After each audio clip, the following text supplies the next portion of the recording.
ছয় প্রকার নারীকে আল্লাহ জাহান্নামে দেবে বলে ঘোষণা দিয়েছে। কয় প্রকার? মা বোন যারা এসেছেন খুব ভালো করে শুনবেন, মোবাইল থাকলে সেভ করে নিন। এই ছয় প্রকারের ভেতরে যদি আপনি এক প্রকারেও পড়ে যান, আপনার নামাজ রোজা বোরকা পরা সব মাঠে মারা যাবে, আপনি জাহান্নামী। এক নম্বরে যাদের মাথার চুল খোলা থাকে স্বামী বাদ দিয়ে অন্য কারো জন্য, এরকম মেয়ে লোকে দেশে এখন আর নেই।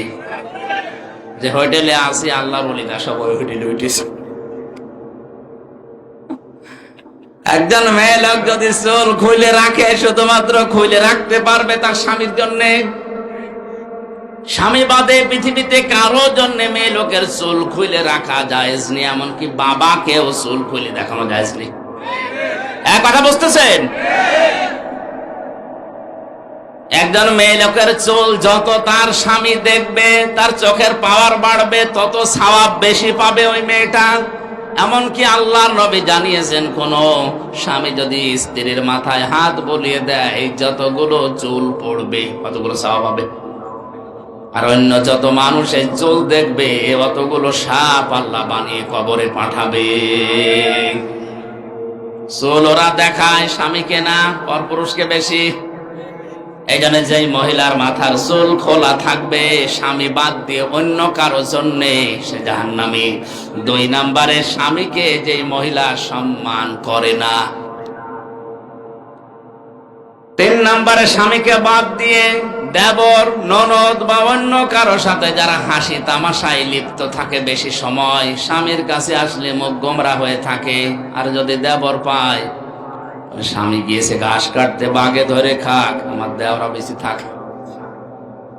একটা কবিতা এরকম পড়েছিলাম কোথায় যেন, তো স্বামী ঘাস কাটতে গেছে মাঠে, ওরে বাগে ধরে খেয়ে ফেলুক, আমার দেওরা বেশি থাক। স্বামী বাদ দিয়ে অন্যের সাথে যদি কেউ হাসি তামাশা করে, মজাক করে, ইয়ারকি আড্ডা করে, মহিলা জাহান্নামী। চার নম্বরে যে মহিলা অপবিত্রতা থেকে পবিত্রতার খবর রাখে না, শরীর খারাপ হয়েছে কবে যে পবিত্র হবে ওর খেয়ালই নেই, স্বামীর যে হক আছে ওর মনেও নেই। এই জন্য যখনই শরীর অসুস্থ হবে, সুস্থ হওয়ার পর থেকে নিজেকে পরিষ্কার পরিচ্ছন্ন করে স্বামীর জন্য উপস্থাপন করা লাগবে। পাঁচ নম্বরে মিথ্যা বলে, গীবত করে, এরপর আবার কসম করে কথায় কথায়। মেয়েদের স্বভাব এটা বেশি, ওরা কিছু হলেই কসম কাটে। কসম যদিও কাটে, আবার ছেলের মাথায় হাত দিয়ে স্বামীর মাথায় হাত দিয়ে কসম কাটে। এমনকি কাবা শরীফের ছবি টাঙানো বলে কাবার কসম। দুনিয়াতে একজনের নামে শুধু কসম কাটা জায়েজ আছে, কে? এই বলেন বলেন। আমরা কসম কাটি বড় যে জিনিস, সে জিনিসের উপরে। এ দুনিয়ার সব চাইতে বড়, বলেন বলেন। আর আল্লাহ যখন কসম কাটেন, তখন কসম কাটেন ওই জিনিসের সাথে, যেই জিনিসের সাথে আমাদের জীবনের সম্পর্ক আছে। আমাদের জীবনের সম্পর্ক আছে সময়ের সাথে। কিসের সময় আছে? এই জন্য আমির হামজা আছে, সময় নেই হামজার দাম। এখন যদি আমার সময় শেষ হয়ে যায়, আপনারাও আমাকে নামিয়ে দেবেন। আর আমার জীবনের সময় যদি শেষ হয়ে যায়, আমাকে মানুষ আর হামজা বলবে না, মরহুম হামজা বলবে।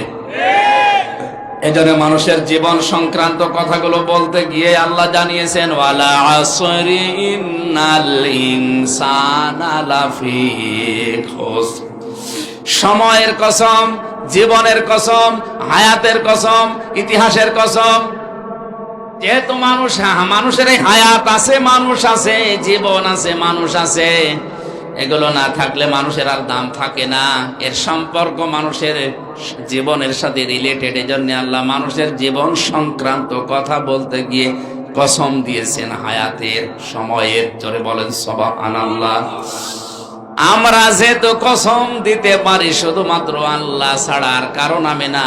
মা বোন যারা এসেছেন, কসম যদি কাটতেই হয় আল্লাহ নামে কাটবেন। তাছাড়া পৃথিবীর কোন পীর বাবার নামে, কোরআনের নামে, কাবা শরীফের নামে ছেলের মাথায় মেয়ের মাথায় হাত দিয়ে কসম কাটা জায়েজ নেই। 6 নম্বরে যারা অন্যের শোক দেখে জ্বলে,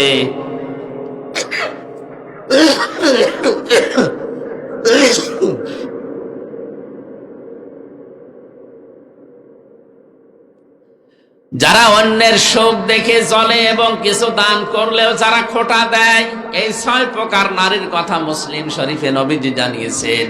আশা করছি মা বোন যারা এসেছেন, এই 6 প্রকারের কোনো কিছু যদি আপনার ভেতরে থাকে, আপনি এই মুহূর্তে নিজেকে পাল্টাবেন।